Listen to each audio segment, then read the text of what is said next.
Flying T V کے ہم سفر ساتھیوں، دنیا کے سفر میں آج ہماری منزل مغربی ایشیا میں واقع ایک چھوٹا سا لیکن نہایتی امیر اور ترقی یافتہ ملک کویت ہے۔ 1938 میں تیل کی دریافت اور 1946 کو خام تیل کی برآمد یہاں سے شروع ہونے کے بعد اس ملک نے بے پناہ ترقی کی منازل طے کی۔ اس ملک کا باقاعدہ نام اسٹیٹ آف کویت ہے۔ کویت کا شمار ہائی پر کیپٹا انکم کی وجہ سے دنیا کے 14 امیر ترین ممالک میں ہوتا ہے۔ کویت کی سرحد شمال میں عراق جبکہ جنوب میں سعودی عربیہ سے ملتی ہے۔ عراق سے ملنے والی سرحد کی لمبائی 240 کلومیٹر اور سعودیہ سے ملنے والی سرحد کی لمبائی 222 کلومیٹر ہے۔ کویت میں کوئی بھی دریا موجود نہیں۔ سطح سمندر سے ملک کا سب سے اونچا مقام 306 میٹر بلند ہے۔ 1946 سے 1982 تک کویت میں ایک بڑے پیمانے پر تبدیلی آئی۔ کویت کا لفظ عربی زبان کے لفظ قط سے نکلا ہے جس کے معنی ہے قلعہ۔ کویت نے 19 جون 1961 کو برطانیہ سے آزادی حاصل کی۔ یہاں پر 235 افراد 1 مربع کلومیٹر کے رقبے میں آباد ہیں۔ کویت میں اونٹوں کی ریس سب سے زیادہ پسندیدہ مشغلہ ہے۔ دوستو، ویڈیو میں مزید آگے بڑھنے سے پہلے چینل پر نئے آنے والے دوستوں سے گزارش ہے کہ وہ یوٹیوب پر ہمارا channel flying T V subscribe کر لیں اور ساتھ دیا گیا گھنٹی کا بٹن دبا دیں تاکہ آپ کو آنے والی ویڈیوز کا نوٹیفیکیشن ملتا رہے۔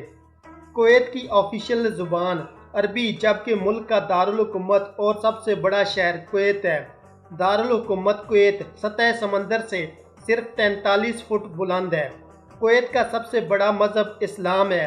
یہاں پر 87% مسلمان، 10% عیسائی جبکہ دیگر 3% لوگوں کا تعلق دیگر مذاہب سے ہے۔ کویت کا کل رقبہ 17,818 مربع کلومیٹر اور آبادی 44 لاکھ افراد پر مشتمل ہے۔ کویت کی کرنسی کویتی دینار کا شمار دنیا کی ہائی ویلیوڈ کرنسیز میں ہوتا ہے۔ ایک کویتی دینار پاکستانی 535 روپے کے برابر ہے۔ کویت میں دریا اور تازے پانی کی جھیلیں نہ ہونے کی وجہ سے پینے کا پانی اور دیگر ضروریات کا پانی فلٹر کر کے حاصل کیا جاتا ہے۔ کویت میں مردوں کی تعداد عورتوں سے زیادہ ہے۔ کل آبادی کا 60% مرد اور 40% عورتوں پر مشتمل ہے۔ کویت دنیا کا 9واں ایسا جزیرہ نما صحرا ہے جہاں پر تیل کے سب سے بڑے ذخائر موجود ہیں۔ دنیا میں 5ویں نمبر پر کویت تیل برآمد کرتا ہے۔ یہاں پر تیل اور گیس کی قیمت پانی سے کم ہے۔ ملک کی 85% آبادی کا انحصار تیل کی پیداوار پر ہے۔ دنیا میں 6 نمبر پر سب سے بڑے تیل کے ذخائر کویت میں موجود ہیں۔ پورے سال میں صرف 2 دن بارش ہوتی ہے۔ صحرائی ملک ہونے کی وجہ سے ریت کے طوفان بہت زیادہ آتے ہیں۔ کویت 1963 میں یونائیٹڈ نیشنز کا حصہ بنا۔ کویت تاریخی اعتبار سے کوئی اتنا پرانا ملک نہیں۔ 1613 میں کویت شہر کو دریافت کیا گیا۔ اس وقت یہاں کا ایک مقامی شیخ حاکم تھا اور یہ چند مچھیروں کی بستی ہوا کرتی تھی۔ یہ انڈیا، بغداد، مسقط اور عرب ممالک کے درمیان ایک اہم تجارتی ہب کی حیثیت رکھتا تھا۔ 18ویں اور 19ویں صدی کے دوران کویت نے مشرقی افریقہ کے تمام ممالک تک اپنی تجارت کے ذریعے رسائی حاصل کر لی تھی۔ 18ویں صدی کے آخر میں ایسٹ انڈیا کمپنی نے یہاں اپنے قدم جمانے شروع کر دیے اور یہاں کی تمام تجارت کو اپنے زیر اثر کر لیا تھا۔ 1890 میں سلطنت عثمانیہ نے یہاں پر برطانوی اثر و رسوخ کو بڑھانے سے روکنے کے لیے کوشش کی، لیکن یہاں کے شیخ نے حکومت برطانیہ سے معاہدہ کر لیا جس کے تحت کویت مکمل طور پر برطانیہ کے زیر اثر ہو گیا۔ 1899 سے لے کر 1961 تک کویت برطانیہ کے زیر قبضہ رہا۔ جون 1961 کویت نے برطانیہ سے آزادی حاصل کی۔